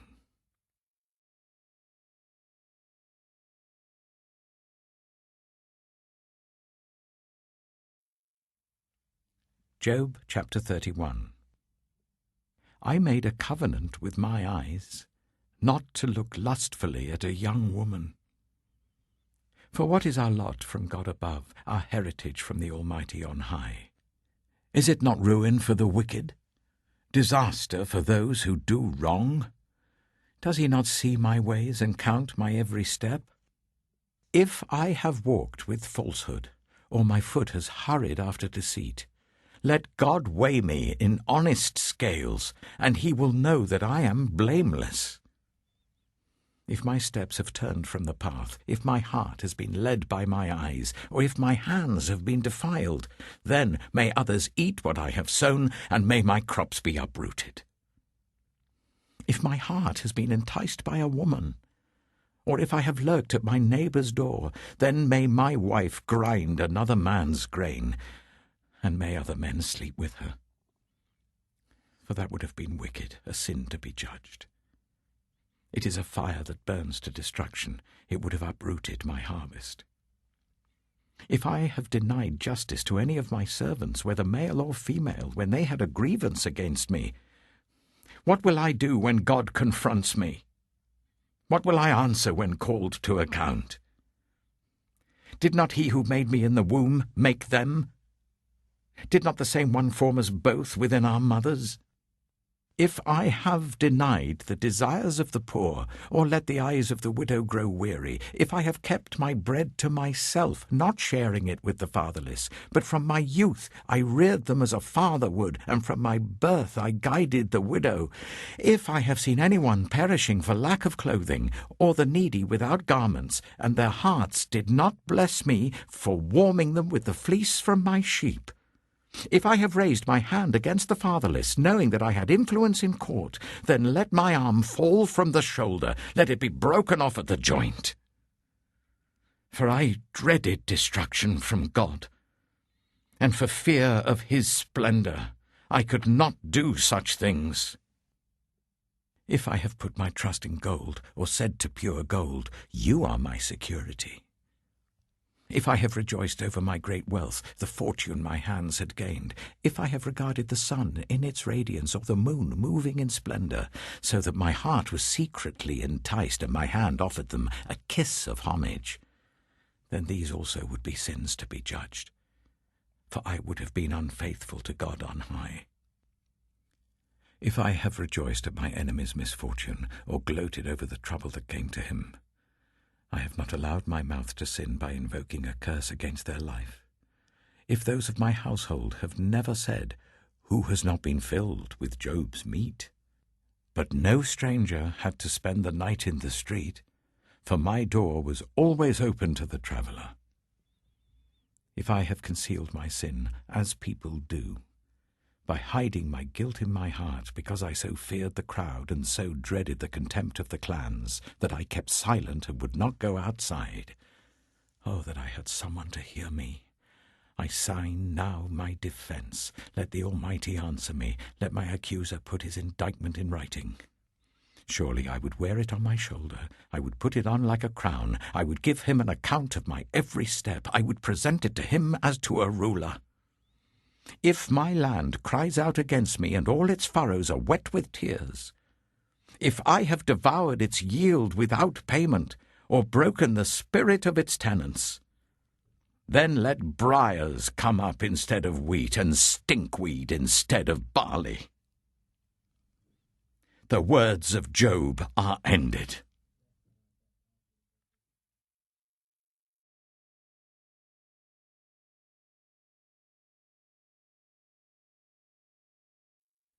Job chapter 32. So these three men stopped answering Job, because he was righteous in his own eyes. But Elihu, son of Barachel, the Buzite of the family of Ram, became very angry with Job for justifying himself rather than God. He was also angry with the three friends because they had found no way to refute Job, and yet had condemned him. Now Elihu had waited before speaking to Job because they were older than he. But when he saw that the three men had nothing more to say, his anger was aroused. So Elihu, son of Barachel the Buzite, said, "I am young in years, and you are old. That is why I was fearful, not daring to tell you what I know. I thought age should speak, advanced years should teach wisdom. But it is the Spirit in a person, the breath of the Almighty, that gives them understanding.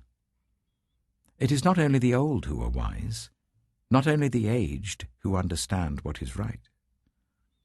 Therefore I say, listen to me. I too will tell you what I know. I waited while you spoke. I listened to your reasoning. While you were searching for words, I gave you my full attention. But not one of you has proved Job wrong.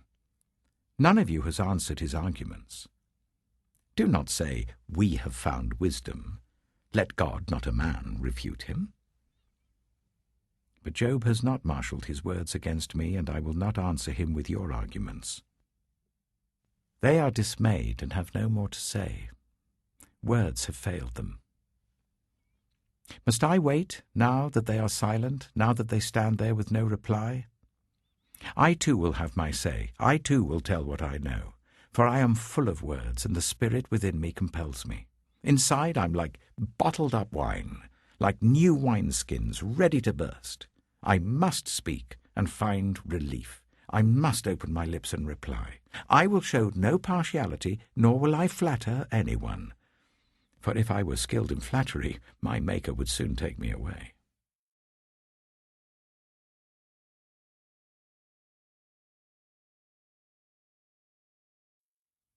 Job chapter 33. But now, Job, listen to my words. Pay attention to everything I say. I am about to open my mouth. My words are on the tip of my tongue. My words come from an upright heart. My lips sincerely speak what I know. The Spirit of God has made me. The breath of the Almighty gives me life. Answer me then, if you can. Stand up and argue your case before me. I am the same as you, in God's sight. I too am a piece of clay. No fear of me should alarm you, nor should my hand be heavy on you.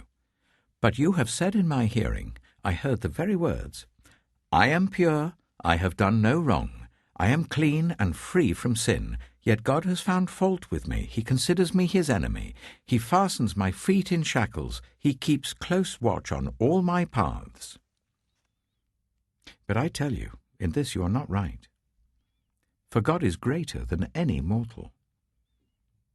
Why do you complain to him that he responds to no one's words? For God does speak, now one way, now another, though no one perceives it. In a dream, in a vision of the night, when deep sleep falls on people as they slumber in their beds, he may speak in their ears and terrify them with warnings, to turn them from wrongdoing and keep them from pride, to preserve them from the pit, their lives from perishing by the sword. Or someone may be chastened on a bed of pain, with constant distress in their bones, so that their body finds food repulsive and their soul loathes the choicest meal. Their flesh wastes away to nothing, and their bones, once hidden, now stick out. They draw near to the pit, and their life to the messengers of death. Yet if there is an angel at their side, a messenger, 1 out of 1,000, sent to tell them how to be upright, and he is gracious to that person and says to God, spare them from going down to the pit. I have found a ransom for them. Let their flesh be renewed like a child's. Let them be restored as in the days of their youth. Then that person can pray to God and find favor with him. They will see God's face and shout for joy. He will restore them to full well-being. And they will go to others and say, I have sinned, and I have perverted what is right, but I did not get what I deserved. God has delivered me from going down to the pit, and I shall live to enjoy the light of life. God does all these things to a person, twice, even 3 times, to turn them back from the pit, that the light of life may shine on them. Pay attention, Job, and listen to me. Be silent, and I will speak. If you have anything to say, answer me. Speak up, for I want to vindicate you. But if not, then listen to me. Be silent, and I will teach you wisdom.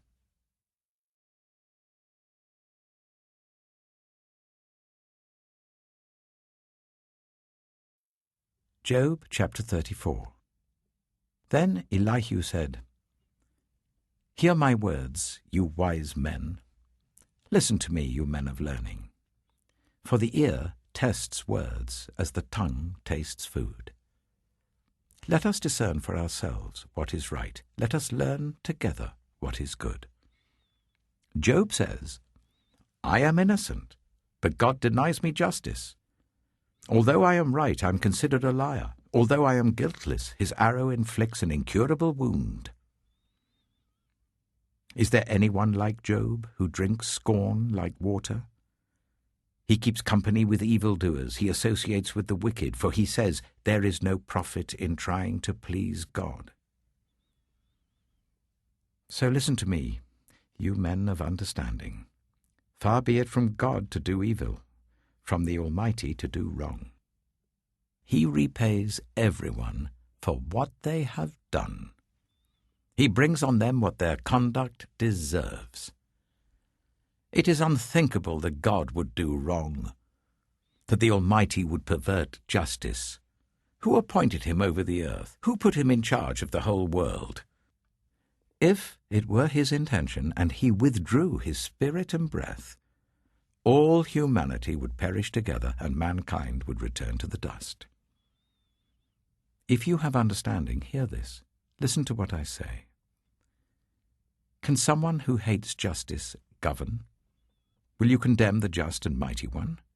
Is he not the one who says to kings, you are worthless, and to nobles, you are wicked? Who shows no partiality to princes and does not favor the rich over the poor, for they are all the work of his hands?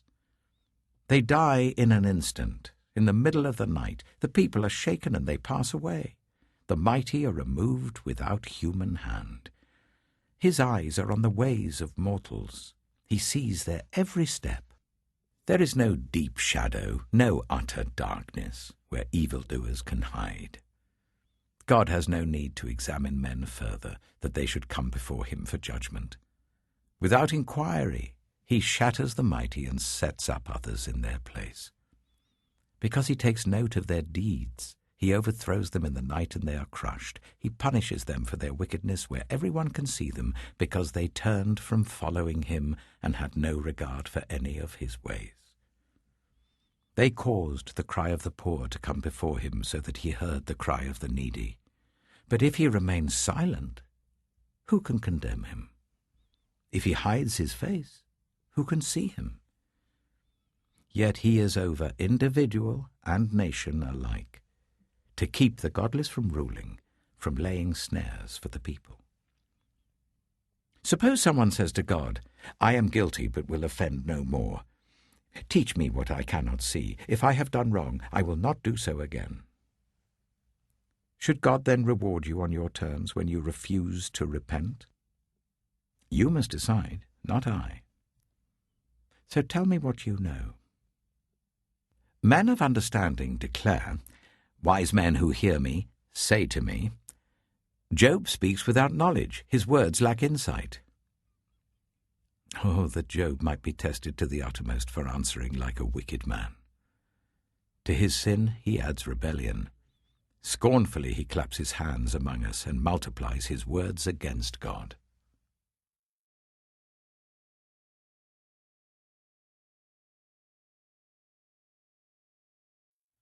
Job chapter 35. Then Elihu said, "Do you think this is just? You say, I am in the right, not God. Yet you ask him, what profit is it to me, and what do I gain by not sinning? I would like to reply to you, and to your friends with you. Look up at the heavens and see. Gaze at the clouds so high above you. If you sin, how does that affect him? If your sins are many, what does that do to him? If you are righteous, what do you give to him, or what does he receive from your hand? Your wickedness only affects humans like yourself, and your righteousness only other people. People cry out under a load of oppression. They plead for relief from the arm of the powerful, but no one says, Where is God my Maker, who gives songs in the night, who teaches us more than he teaches the beasts of the earth, and makes us wiser than the birds in the sky? He does not answer when people cry out because of the arrogance of the wicked. Indeed, God does not listen to their empty plea. The Almighty pays no attention to it. How much less, then, will he listen when you say that you do not see him, that your case is before him, and you must wait for him, and further, that his anger never punishes, and he does not take the least notice of wickedness. So Job opens his mouth with empty talk. Without knowledge he multiplies words.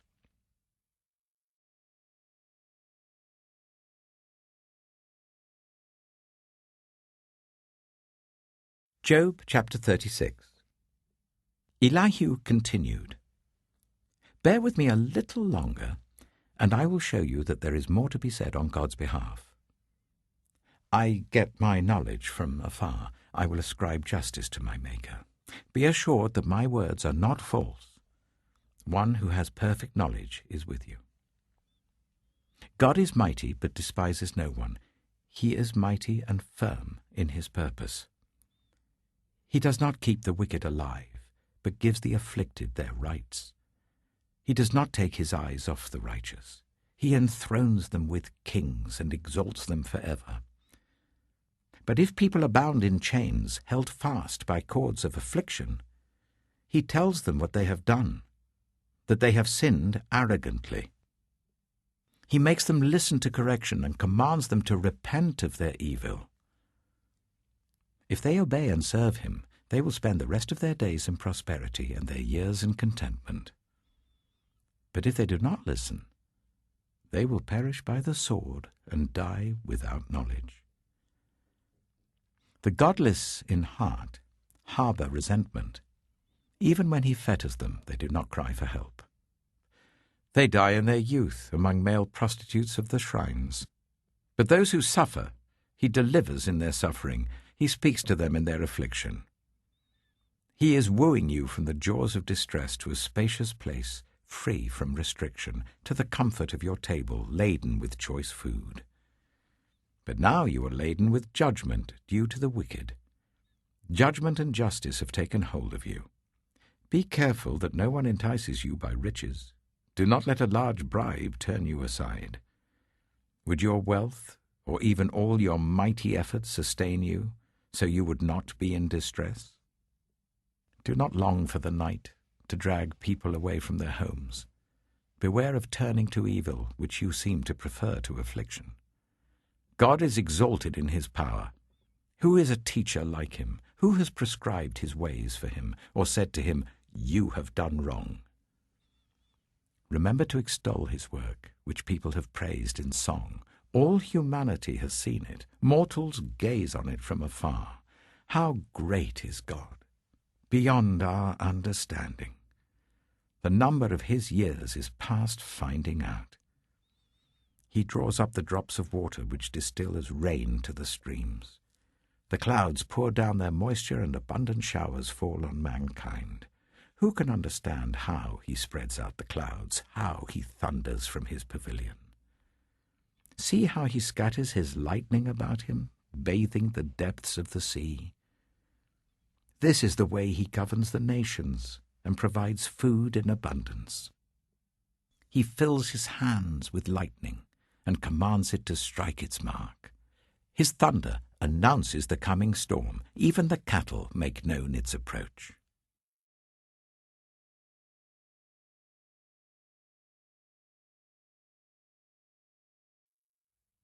Job chapter 37. At this, my heart pants and leaps from its place. Listen. Listen to the roar of his voice, to the rumbling that comes from his mouth. He unleashes his lightning beneath the whole heaven and sends it to the ends of the earth. After that comes the sound of his roar. He thunders with his majestic voice. When his voice resounds, he holds nothing back. God's voice thunders in marvelous ways. He does great things beyond our understanding. He says to the snow, "Fall on the earth," and to the rain shower, "Be a mighty downpour." So that everyone he has made may know his work. He stops all people from their labor. The animals take cover. They remain in their dens. The tempest comes out from its chamber, the cold from the driving winds. The breath of God produces ice, and the broad waters become frozen. He loads the clouds with moisture. He scatters his lightning through them. At his direction, they swirl around over the face of the whole earth to do whatever he commands them. He brings the clouds to punish people, or to water his earth and show his love. Listen to this, Job. Stop and consider God's wonders. Do you know how God controls the clouds and makes his lightning flash? Do you know how the clouds hang poised, those wonders of him who is perfect in knowledge? You who swelter in your clothes when the land lies hushed under the south wind, can you join him in spreading out the skies, hard as a mirror of cast bronze? Tell us what we should say to him. We cannot draw up our case because of our darkness. Should he be told that I want to speak? Would anyone ask to be swallowed up? Now no one can look at the sun, bright as it is in the skies, after the wind has swept them clean. Out of the north he comes in golden splendor. God comes in awesome majesty. The Almighty is beyond our reach and exalted in power. In his justice and great righteousness he does not oppress. Therefore people revere him. For does he not have regard for all the wise in heart?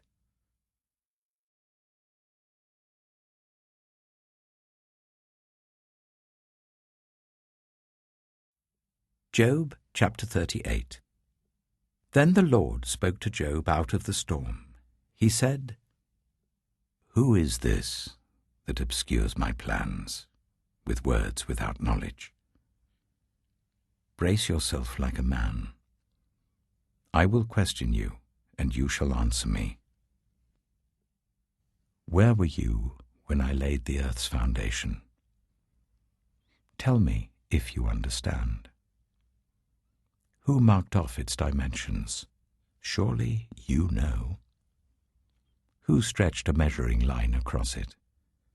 On what were its footings set?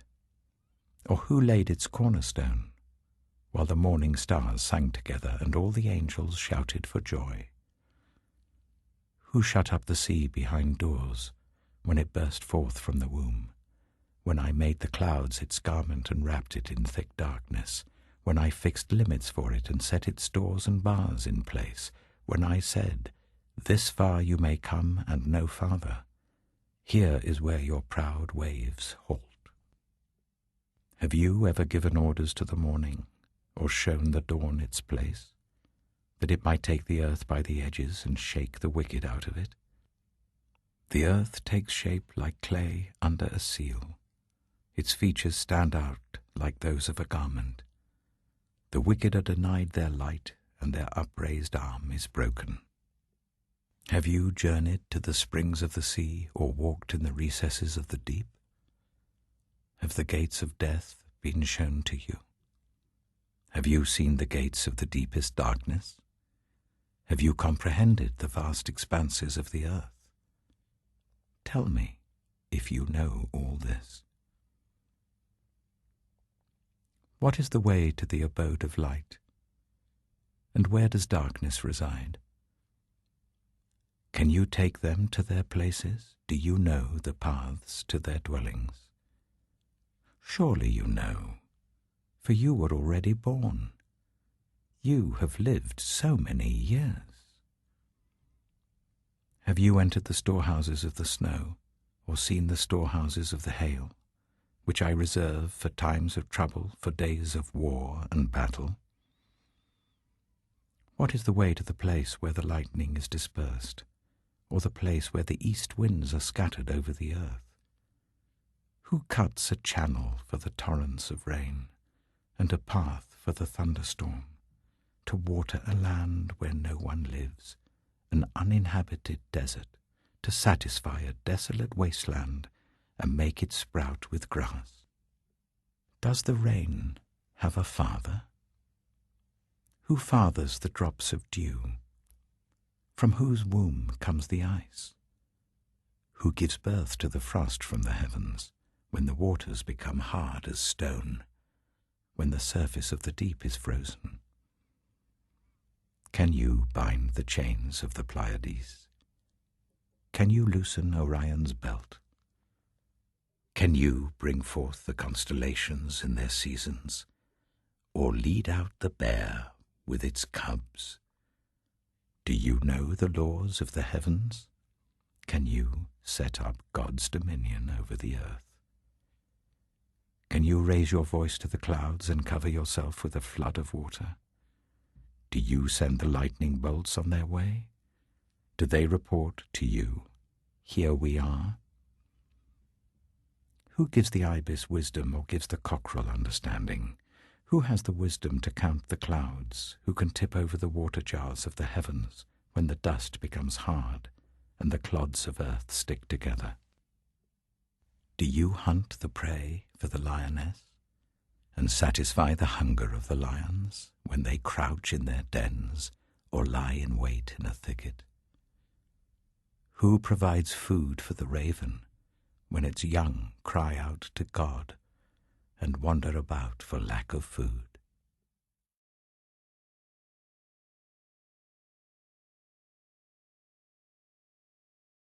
Job chapter 39. Do you know when the mountain goats give birth? Do you watch when the doe bears her fawn? Do you count the months till they bear? Do you know the time they give birth? They crouch down and bring forth their young. Their labor pains are ended. Their young thrive and grow strong in the wilds. They leave and do not return. Who let the wild donkey go free? Who untied its ropes? I gave it the wasteland as its home, the salt flats as its habitat. It laughs at the commotion in the town. It does not hear a driver's shout. It ranges the hills for its pasture and searches for any green thing. Will the wild ox consent to serve you? Will it stay by your manger at night? Can you hold it to the furrow with a harness? Will it till the valleys behind you? Will you rely on it for its great strength? Will you leave your heavy work to it? Can you trust it to haul in your grain and bring it to your threshing floor? The wings of the ostrich flap joyfully, though they cannot compare with the wings and feathers of the stork. She lays her eggs on the ground and lets them warm in the sand, unmindful that a foot may crush them, that some wild animal may trample them. She treats her young harshly, as if they were not hers. She cares not that her labor was in vain, for God did not endow her with wisdom, or give her a share of good sense. Yet when she spreads her feathers to run, she laughs at horse and rider. Do you give the horse its strength, or clothe its neck with a flowing mane? Do you make it leap like a locust, striking terror with its proud snorting? It paws fiercely, rejoicing in its strength, and charges into the fray. It laughs at fear, afraid of nothing. It does not shy away from the sword. The quiver rattles against its side, along with the flashing spear and lance. In frenzied excitement, it eats up the ground. It cannot stand still when the trumpet sounds. At the blast of the trumpet it snorts, aha! It catches the scent of battle from afar, the shout of commanders and the battle cry. Does the hawk take flight by your wisdom and spread its wings towards the south? Does the eagle soar at your command and build its nest on high? It dwells on a cliff and stays there at night. A rocky crag is its stronghold. From there it looks for food. Its eyes detect it from afar.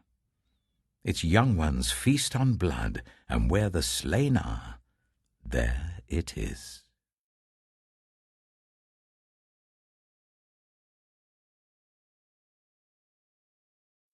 Job chapter 40. The Lord said to Job, Will the one who contends with the Almighty correct him? Let him who accuses God answer him. Then Job answered the Lord, I am unworthy. How can I reply to you? I put my hand over my mouth. I spoke once, but I have no answer. Twice, but I will say no more. Then the Lord spoke to Job out of the storm. Brace yourself like a man. I will question you, and you shall answer me. Would you discredit my justice? Would you condemn me to justify yourself? Do you have an arm like God's, and can your voice thunder like his? Then adorn yourself with glory and splendor, and clothe yourself in honor and majesty. Unleash the fury of your wrath. Look at all who are proud and bring them low. Look at all who are proud and humble them. Crush the wicked where they stand. Bury them all in the dust together. Shroud their faces in the grave. Then I myself will admit to you that your own right hand can save you. Look at Behemoth, which I made along with you, and which feeds on grass like an ox. What strength it has in its loins, what power in the muscles of its belly. Its tail sways like a cedar, the sinews of its thighs are close knit. Its bones are tubes of bronze, its limbs like rods of iron. It ranks first among the works of God, yet its maker can approach it with his sword. The hills bring it their produce, and all the wild animals play nearby. Under the lotus plant it lies, hidden among the reeds in the marsh. The lotuses conceal it in their shadow, the poplars by the stream surround it. A raging river does not alarm it. It is secure, though the Jordan should surge against its mouth. Can anyone capture it by the eyes, or trap it and pierce its nose?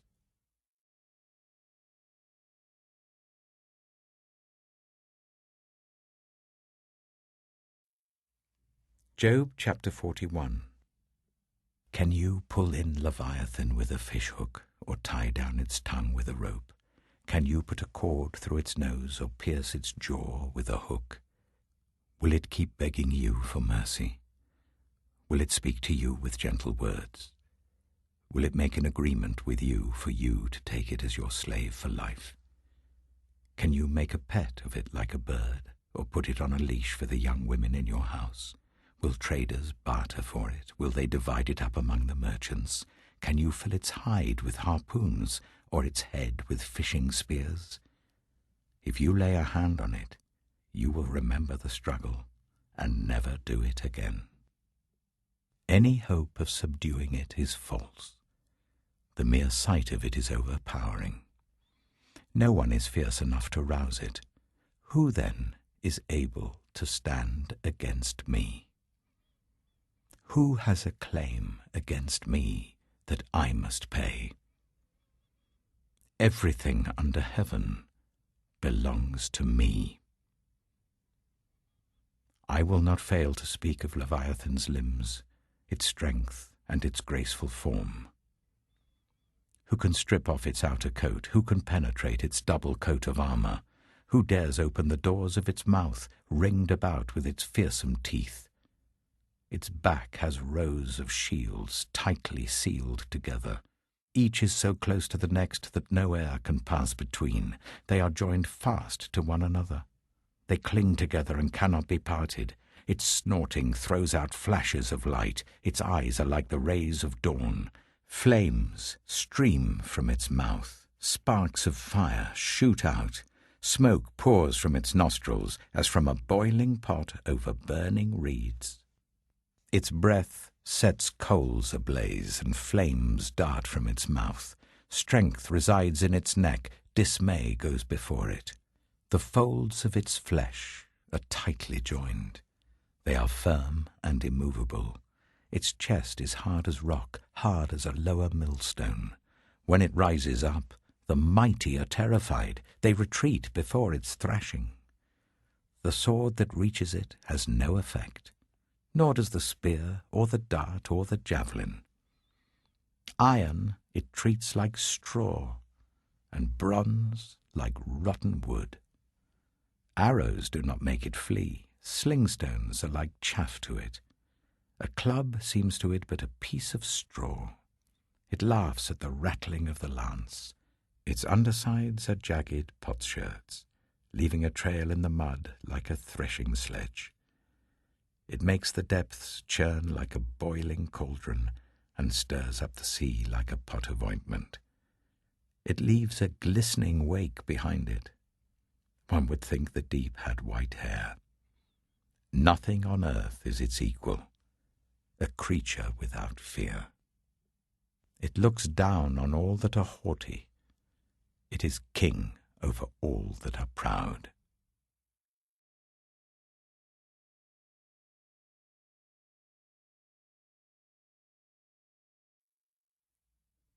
Job chapter 42. Then Job replied to the Lord, I know that you can do all things. No purpose of yours can be thwarted. You asked, who is this that obscures my plans without knowledge? Surely I spoke of things I did not understand, things too wonderful for me to know. You said, listen now, and I will speak. I will question you, and you shall answer me. My ears had heard of you, but now my eyes have seen you. Therefore I despise myself and repent in dust and ashes. After the Lord had said these things to Job, he said to Eliphaz the Temanite, I am angry with you and your two friends. because you have not spoken the truth about me, as my servant Job has. So now take 7 bulls and 7 rams, and go to my servant Job and sacrifice a burnt offering for yourselves. My servant Job will pray for you, and I will accept his prayer, and not deal with you according to your folly. You have not spoken the truth about me, as my servant Job has. So Eliphaz the Temanite, Bildad the Shuhite, and Zophar the Naamathite did what the Lord told them, and the Lord accepted Job's prayer. After Job had prayed for his friends, the Lord restored his fortunes and gave him twice as much as he had before. All his brothers and sisters, and everyone who had known him before, came and ate with him in his house. They comforted and consoled him over all the trouble the Lord had brought on him, and each one gave him a piece of silver and a gold ring. The Lord blessed the latter part of Job's life more than the former part. He had 14,000 sheep, 6,000 camels, 1,000 yoke of oxen, and 1,000 donkeys. And he also had 7 sons and 3 daughters. The first daughter he named Jemimah, the second Keziah, and the third Karen-Happuch. Nowhere in all the land were there found women as beautiful as Job's daughters, and their father granted them an inheritance along with their brothers. After this, Job lived 140 years. He saw his children and their children to the 4th generation. And so Job died, an old man and full of years.